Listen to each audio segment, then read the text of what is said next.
Matthew, you're one of those people that's been hiring throughout the tougher periods. I mean, your business is in very good shape, the demand's there, and you've had to hire top people continuously over the last year. Just from a top level point of view, in terms of candidate experience, once you guys receive a CV, what does the hiring process look like from there? What's important for you in terms of what that needs to look like? It starts with an understanding that hiring is the single most important thing that we do. It's all about finding the right people. If you find the right people, then everything else is easier and the business is going to grow faster. And you've talked about how much we've grown over the last couple of years, and it's all about our people. So hiring is really important to us. When a candidate reaches out to us, then we have our recruiter doing an initial screening of the CVs, and then they'll follow up with the candidate with additional questions before handing them off to the hiring manager. Okay, like a first level screen. Like a first level screening. Gotcha. Yeah. And then after that, we'll have the hiring manager and hiring team do their interview of the candidate. And so that's really, a lot of that is really job focused, figuring out if it's the type of role that the candidate is interested in, if they also have the background and experience that would make them a good fit for it. So a lot of it is kind of some of the more technical stuff.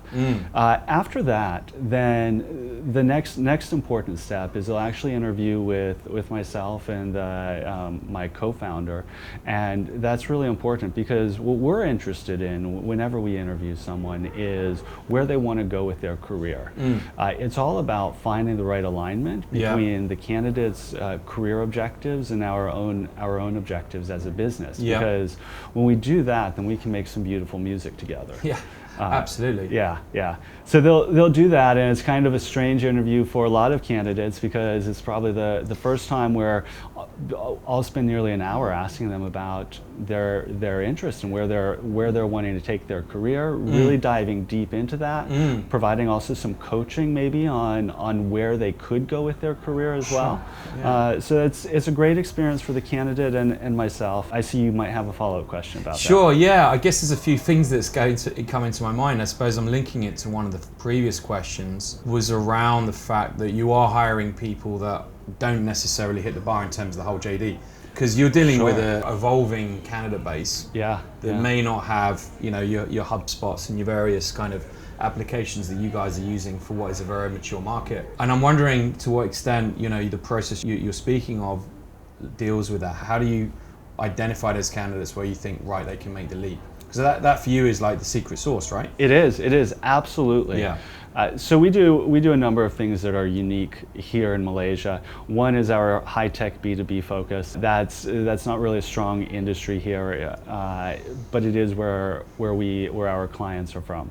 So a lot of times we're looking for people to come in and build new competencies in B2B marketing, in high technology, in digital marketing. And so we understand that we're not going to find the perfect fit candidates here. We're looking for mindset and mentality. Awesome. Yeah. And so that's what it's about. It's really discovering if they have that growth mindset, if they are self-initiated learners, and they'll take on that learning initiative themselves. Because we certainly support with a lot of training, but there's a lot of independent research and study that goes along with it too. Absolutely. And you're using just exploratory interview approach from your personal perspective. I mean, what characterizes your process is you interview everyone, isn't it? And you're involved. Sure. Yeah. Which is that requires quite a lot of energy, but you get the dividends, right? It does, and like I said, it's the most important decision we make. Yeah. So have you got any advice for people trying to bridge that gap? You know, you talk about alignment of values, alignment of philosophy, where they're going with their career. Could you sort of talk to the audience a little bit that business leaders and line managers are struggling? They're sort of maybe complaining about the availability of talent, but there might be a solution right there. Absolutely. We've come to recognize that we're not going to find the perfect fit candidate here in terms of their education and experience, their training. What we are looking for is a perfect fit in terms of mindset, because if you have someone with the right mindset, then they're going to learn and they're going to push, and they're going to move their career and the business forward too. Yeah. So really, is a desire to learn and a capacity to take on new ideas. Yeah, It's critical. Yeah, and then Yeah. on the flip side of that, for the business, there's a responsibility to develop talent. Yes, of course. If you can't find the talent you're looking for, find a way to develop it. Be the Yeah. place that develops it. Absolutely. So that's something that Yeah. Brighttail is looking at this year, is rolling out a bunch of workshops for Yeah. the Malaysian ecosystem to upskill in B2B digital marketing. Yeah, I've heard you talk about empowered digital mindset. So yeah, that would be an interesting concept for you to explore as well, because that again speaks to the type of person that's going to be able to step up. Yeah, absolutely.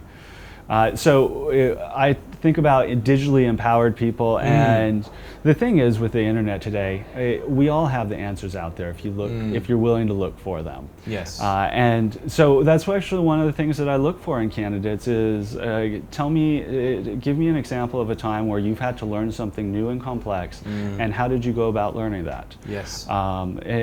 I want to know within like the digital marketing space. I want to know what influencers they follow, what Yes. blogs do they read, what Yes. publications do they follow. I want to know that they're tuned in and doing some of the basic things themselves to upskill themselves. Absolutely. Because that tells me that once we put our training programs in place and give them access to those, they're just going to take off. Absolutely. And yes, just to close this segment, one of the things when I'm talking to business leaders that has been a prevalent theme is, during COVID, the utilization of technology and automation to screen people, reducing human contact perhaps in those areas that can be automated. And that has led to certain efficiencies that I think have been really important during this period. Right. Reducing the amount of time people have to spend on labor-intensive stuff is probably quite welcome. But at the same time, there is a line, isn't there, in terms of you can't compromise too much. You need to know where that line is. Human contact's critical to get the right culture fit. So yeah, I'd be really interested in your take on that. What do you think is the role of tech versus human contact to get your hiring right? Sure. It's tricky, and I'm a little old school here. Yeah. I think that there are certainly opportunities for a more data-driven approach. Yep. There are opportunities for automation to offload some of the more manual parts of the process. But I also think that a lot of what we're looking for, at least at Brighttail and I think a lot of other businesses, is you're looking for people who are innovators. They're creative. They're growth-minded. Those things aren't they don't necessarily get captured in a CV, and I don't trust the algorithms to pull that out for me.